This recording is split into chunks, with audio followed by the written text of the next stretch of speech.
Welcome to Parshas Chukas. I'm actually in Barranquilla, Colombia, in one of the rooms, actually the library of the Chabad Center here, run by Rabbi Yossi and Chani Libero. And tonight we're going to be hosted by the community with a Friday night dinner, and this is in honor of a 40-year reunion of the majority of the 10 students that went to Caracas, Venezuela together for 2 years, myself being one of them, and then spending another year together in London, England. And so the idea was formulated that we would come together 40 years later to meet. Venezuela was not such an option, and that we would meet here in Barranquilla, hosted by one of our very own original group, Rabbi Yossi Liberov. We came yesterday. It's been amazing. He has the most magnificent, beautiful Chabad center that you can imagine. So I'd like to connect this particular occasion with the Parsha, because one of the most famous questions on this Torah portion is, why is it that God punished Moshe so severely after hitting the rock instead of talking to it and not allowing him to enter the land of Israel? I'm not going to discuss so much the depth of the sin itself, which by all accounts certainly could not be so serious of an offense that would not allow him his ultimate wish to enter the land of Israel, but rather share with you a thought that God actually was doing Moshe a favor. And God was telling Moshe, you've been a loyal shepherd for 40 years, through thick and thin, always standing up in defense of the nation of Israel.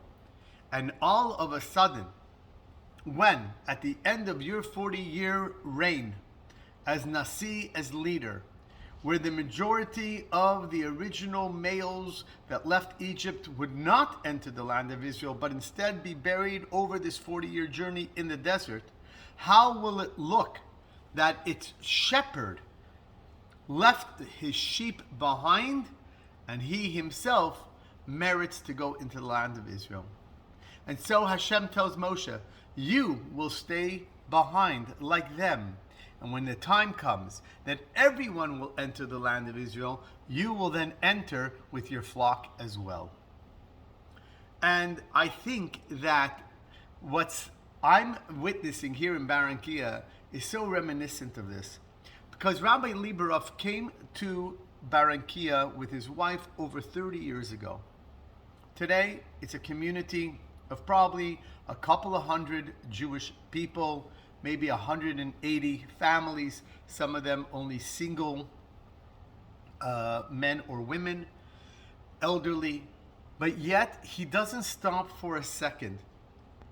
It's almost, I see him work day and night as though the community still has 20, 30,000, always improving, always making each of these centers or the parts of the center nicer and nicer and nicer. Always imagining that there's nothing he can do for this community independent of whether there will be one person here, 10 people here, or 40 people here. A true example of a shepherd never leaving his flock. And for me, I think that is tremendously inspirational.